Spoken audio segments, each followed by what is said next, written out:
Hey guys, welcome back to my channel. It's Born Free here. Thank you so much for subscribing. We're almost at 2,000. Please help me get there. That would be awesome. And thank you for commenting and all the input and speculation and information that I've never seen before.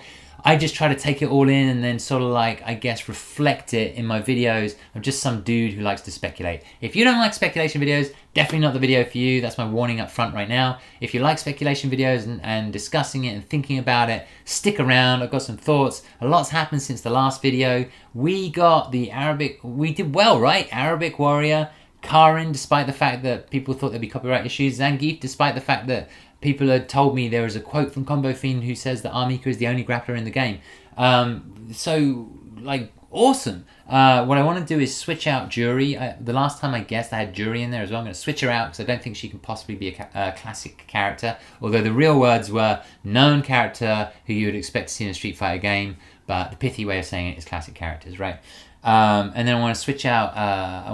My Manny Pacquiao boxing idea. It wasn't even my idea. It was somebody who commented on my video and showed me a bunch of evidence for it. So let's talk about some interesting stuff right now. So the first thing I want to talk about is, why is Ono at New York Comic Con? Because Ono is at the Brazil Game Show, right? So yeah, he could do a tour, but Ono doesn't really just pop in and say hello. Like, Ono has to bring news with him, right? I'm not sure it's going to be a new character unless we see a tweet, which I haven't yet seen at the time of this video, which says, making preparations for the New York Comic Con, right? And there's some sort of hint of a character or something like that. What I think is going to happen at New York Comic Con, because he's going to do the reveal for Laura probably tomorrow, which is Thursday the 8th, which will be a video, and then he'll fly to New York Comic Con. At New York Comic Con, he's not normally the guy who explains like the features of the game. Maybe he could do some story mode stuff, that's possible. A teaser maybe. But I think that what he's likely to do, this is my big guess for New York Comic Con, is that they're going to release a stage. And I think that stage is going to be New York. If not America, but I think it's going to be New York. And I think that's going to send a lot of buzz around in terms of the inclusion of Alex. Not in the first 16, but in, immediate DLC. So that's what I wanted to talk about. That was my big guess for New York Comic Con. The second thing I wanted to talk about was they are moving through the first 16 very quickly, right? So I have 3 reasons why I think that is. I think within a month we'll have the first 16. The first reason is they want to get the balance right. So they want to spend the next 4-5 months balancing the game before it gets released on March 31st, which is the end of the Japanese financial year.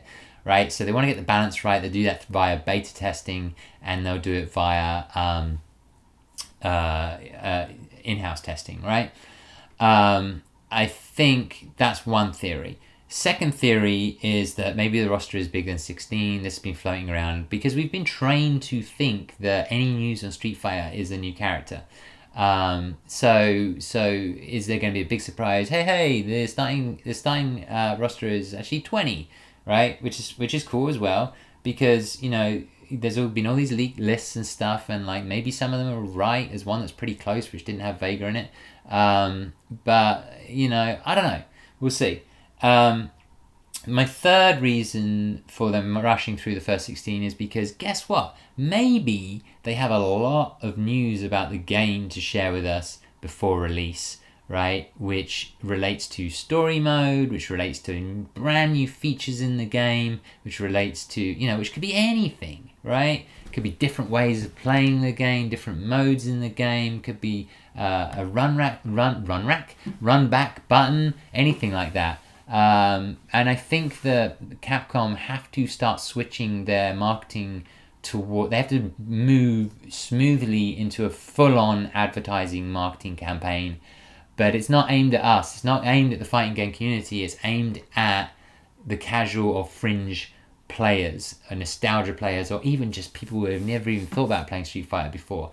So my big guess is, another big guess I have, is that at the PlayStation Experience, which is also where the Capcom Cup is happening on early December, I think they're going to release an epic Street Fighter 5 story mode trailer.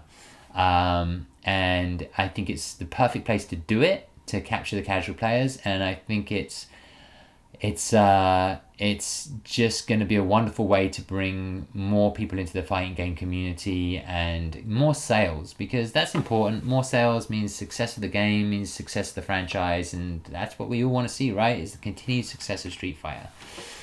So, having said all of that, I do want to make another video at some point to talk about what I think their marketing campaign looks like from like next month all the way up until the release of the game. But let's also talk about something else. Sakura. So I did a video, check it out, on Sakura. And I think that, the merchandising is very closely linked to the game itself, or the current game, as I've said before. And so I think Sakura, the release of Sakura as a figurine exclusive through Kid Robot at San Diego Comic-Con was my first clue, or our first clue. And then I think now that she's been released as an exclusive for Kota Bukayu at New York Comic Con is our second clue. And I just think you don't, if you could have picked any of those characters that they previously created to create an exclusive. And I think they did that, they have done that, with their marketing heads on, which means that Sakura is going to be in the game either in the first 16 or in the as DLC pretty quickly afterwards. Sorry, my brain is breaking right now. So I do want to talk to you about like my theory about the first 16, but I think I'm going to do that video maybe tomorrow. Or I'm just going to do it soon, but I can't do it all in one video. So Sakura is a big bet for me. What I wanted to talk about a little bit as well in regards to that is the so-called classic character section, or the known characters. The actual words were known characters who you would expect to see in a Street Fighter game. I think that can include Street Fighter 2, but I'm going to say it can include Street Fighter Alpha characters who are in Street Fighter 4. Couple reasons for that. Street Fighter Alpha was a commercial success. Third Strike, even though it's an amazing game, was not a commercial success. We all know that, right? And also, this basically is looking like an Alpha 16, right? Like that's what it looks like. Like people are sort of nicknaming it Street Fighter 5 Alpha Edition or something, which again makes me think like maybe Sakura could be in there. But again, I'm going to do another video on that, because there's another character, Cody, who was in Alpha and Street Fighter 4, who was in the top 25 in the Capcom polls. And that's kind of it for now, because if I keep talking, this video will just go on forever. So before I leave you, I want to say that what I really want to cover with you guys in my following videos is I'm going to do the final 16 as I see it. I've got to do that real quick, because that's going to get filled out real quick.